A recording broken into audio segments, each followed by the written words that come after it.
Welcome to Safety and Education, Hiking, Bushcraft, and Survival. Where we left off on our hiking stick, we found some hiking sticks.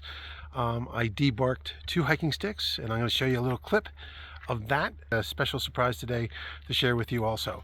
And finishing them and pretending to sanding them and prepping them and getting them ready for the coating of the polymer, which would be the polyurethane, and then putting the cap on, the leather band, the handle, and the strap.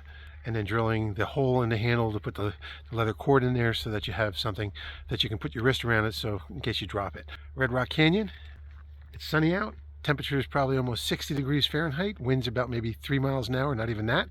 In the valley right here, it's about 1:32 o'clock in the afternoon.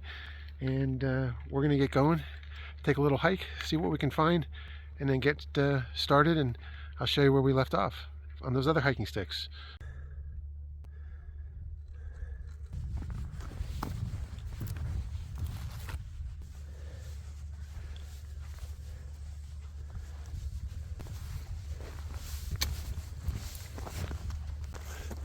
Looks like we might have found another walking stick right here as we're just getting ready to go work on these other 2.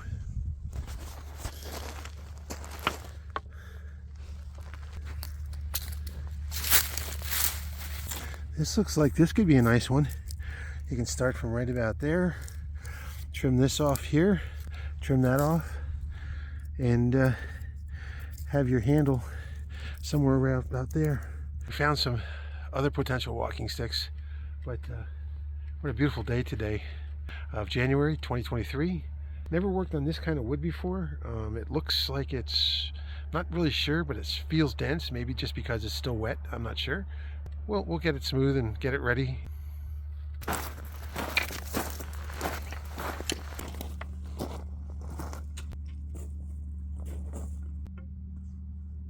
Found a little spot right here. It's real nice. Got my 2 walking sticks that I'm going to work on. They're pretty dry. We'll see how we do. I'm going to take the rest of the bark off and sand it down, and get my sandpaper out that I brought along, and make this the top. Looks like this has some potential, so we're just going to knock the bark off it and take it with us, saw the ends off, and take another one with us. Might work. Let's see how it works.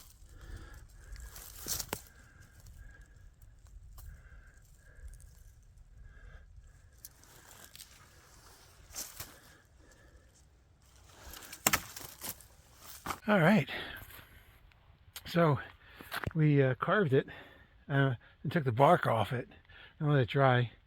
Not sure if I'm going to leave the curve in the top. Might. And there's some cracks in it. It might get worse, so we'll have to deal with that later and go from there. So I'm just going to finish sawing the bottom part so that's straight off and it can dry correctly. That'll be good. Some people, what they do is, rather than drying it fast, they'll actually put wax on the bottom and the top where they cut it, and then it'll dry slower and it cracks less. So as you can see, I'm scraping off away from me in brush strokes, like I'm deburring this at the tip of that. You can see it right there. So I'm taking this out so that if you ever grab it when you're hiking, it doesn't cut you. And all these little nubs too, like here's a nub right here. I'm going to take that off, smooth that nub down, and just smooth that down before I start sanding it with the rough 50 or 60 grit sandpaper that I got, and just so it's not so rough. And then where did I get this at? I think I got this at Lowe's. Yep, Lowe's department store. And it's just a little rubber tip for like a end of a round chair. I got a little teeny brush if I have to brush out some stuff out of the cracks in the sand or whatever's in there that's left over in dirt. And also I can also clean some of my sandpaper. I got some sandpaper today. I had some other ones, but I wanted to go with a 60 grit, so I went with this Bauer. I got this Bauer sandpaper. It's 5 little sheets. It's got some holes in it and so forth, and it should be fine. That's it. And that's for the rough one. And then for the finer sandpapering, if I want to do that, I got this 150 grit. Normally I get 100, but I just got this. They didn't have it, so I just got this one. And it's 1/3 of a sheet, 9 inches in length, 3 inches and 2/3 wide. And then for the gluing on the tip after I coat it with the polyurethane, this is the 3M product that I said I was going to share with you. This is the Auto Advanced, I got it at the Black Super Weather Strip Adhesive. It's an exceptional bond, and you put it on both ends, both things, and push it together quick. It dries really, really fast. I got the first one shaved down with the knife pretty well.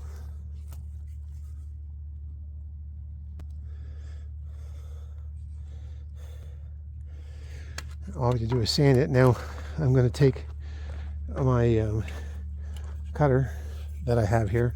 This happens to be a 10-inch folding saw. It's a Fiskars. All right, so I got this little piece here. I'm just going to throw this in my backpack just because it's a nice shape, and you know, never know, I might make something out of it. Or all right, I'm going to start sanding with my 60 grit. I got these round disc ones, and then it's got like a little Velcro in the back type of thing. And I just found a nice flat stone, and I'll just grab it and wrap this around it and use this as the sanding tool. All right, okay, so this is the most important thing. Like, here's like a little splinter, okay? So if I go back and forth, my sandpaper is going to grab into that little splinter right here. As you can see it right here, it's a little teeny. So I'm going to try to carve that out with a knife. This little piece here, I'm not sure if I'm going to break that off and carve it out, or leave it in and just sandwich it in between there, and when it coats, it's just going to stick together. I'll probably glue it. These cracks right here on the walking stick, I might take some of the sawdust and mix it with glue, put it in there, prevent it from further cracking, and to make it more solid, and I might do that. So the rubber tip fit on perfectly, and now I'm just going to take some fine sandpaper and smooth everything down. I like them anywhere between that my arm is level or up or higher, and then I make the leather grip longer down the whole thing. So if it was up this high, I'd have the leather grip starting from here going all the way up to around about here, okay? And then the top I would leave alone, okay? And then I carve my initials into it. We have it going pretty good. I've decided, one of the things I wanted to mention to you is when you're sanding the dust, if you don't wear a dust mask, see which way the wind is blowing, and then sand so the wind blows the dust away from you. You don't want to be breathing any of this wood dust, because you got to realize that, you know, even though it's out in nature, there's other particles that go into the wood that could be dangerous to you, along with other things. But it's just best not to breathe dust anytime. Even the dust when it gets really dusty out. I don't hike, and if I do hike, sometimes I'll wear a bandana just so I'm not breathing all that stone dust and so forth, because stone dust isn't good for you either. So that's it. So just trying to really be super safe and live as long as I can. I think in the process I'm going to put some glue into those areas with some sawdust mixed with glue and sand it down later. And then I'm also going to stain these. Normally I don't ever stain any of my hiking sticks, but I think I'm just going to stain these. I'm not sure, maybe like a light brown or a darker brown or something. That's it. And then maybe what I'll do is I'll lightly sand over it so it's got like a burnished look to it. So it's going to be light and dark, so it's more interesting. All right, and it'll, you know, be really nice with the black leather grip and the brown or black leather lace, whatever I choose. So it'll be good.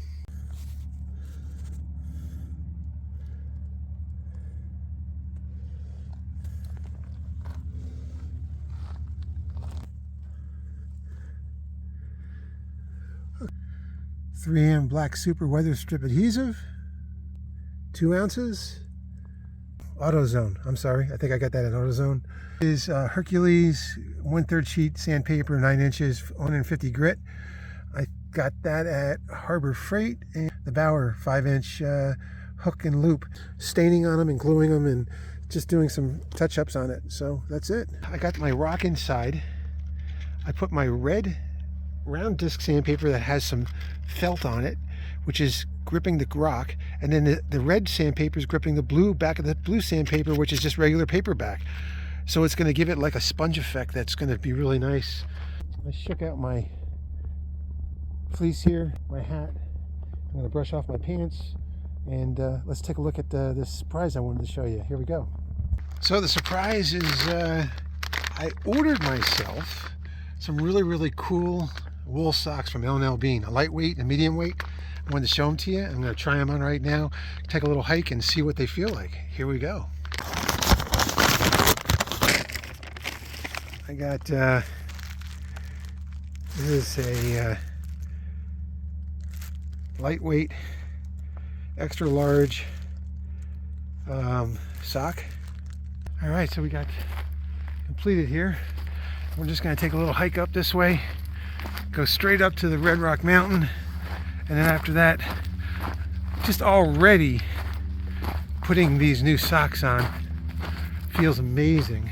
I'm going to just get going here and finish up my hike. All right, here we go. Hope you enjoyed what I did today. We're going to have to sand it and stain it, put some glue into the cracks, and let it dry a little bit more and go from there. Finish it up. So I'm going to post this video and then I'll do another one when we go do the next step. All right, let's take a hike.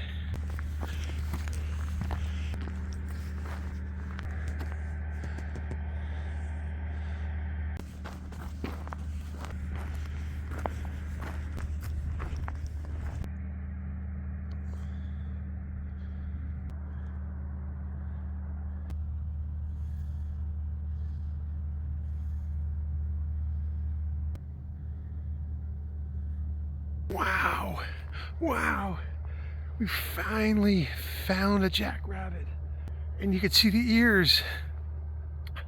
It was amazing.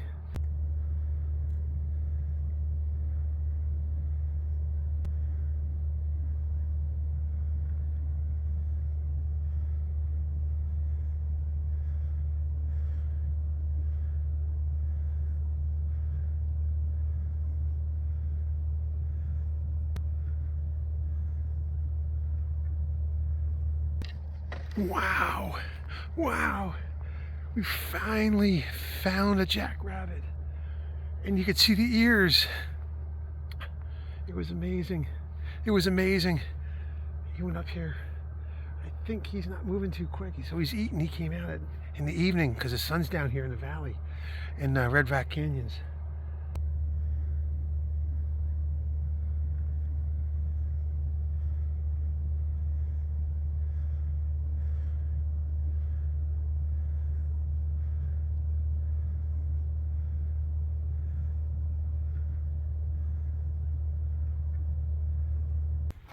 All right, so now it's time to change out to the medium weight.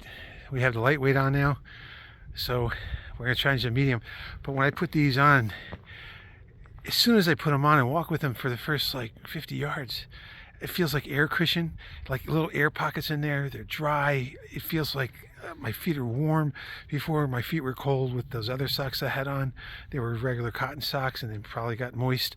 As soon as they get damp, they get cold, and it brings up the moisture and the coldness right through your feet. So, but also too, these wool socks from L&L Bean are like really cool, and they're nice because they're like real fluffy. Let's try the medium socks on now. Yeah, here we go.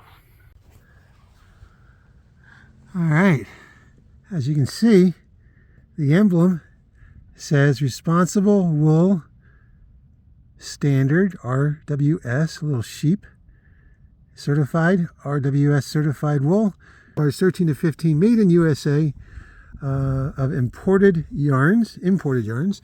There it is, beautiful, L&L Bean, crested wool socks, medium weight, wicking, moisture away, and abrasive resistant. That's it. Let's see what the back says. That is the actual number of it. Okay, and there is your information. L&L Bean is in Freeport, Maine, and machine wash warm with light colors inside out. Do not bleach. Do not use fabric softeners. Tumble dry low. Lycra is a registered trademark of the Lycra company. So there's also Lycra in these also, which is pretty cool. And that's the stretchy part. That would be the stretchy part of the particular socks. So we're going to throw these on now and see how they feel. Those medium weight, lightweights were amazing. Now we're going to go for the medium weight. Let's check it out.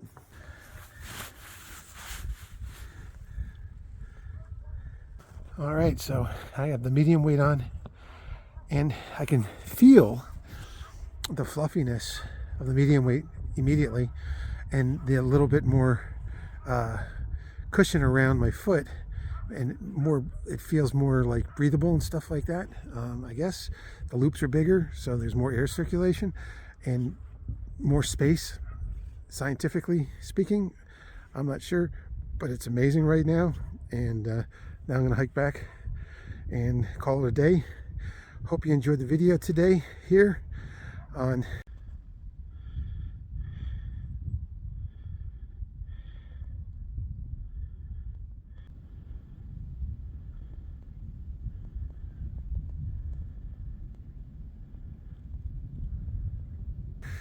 the only entertainment we had was a jackrabbit. We finally got a video of one, but that was a small one. That was like a baby one. The big ones are way, way bigger, and when they stand up, it's just precious. When they're 2 to 3 feet in the air, you got to see it. It's the greatest thing you'll ever see in your life, is to see a jackrabbit standing up with his ears above a 3-foot bush. It's just crazy.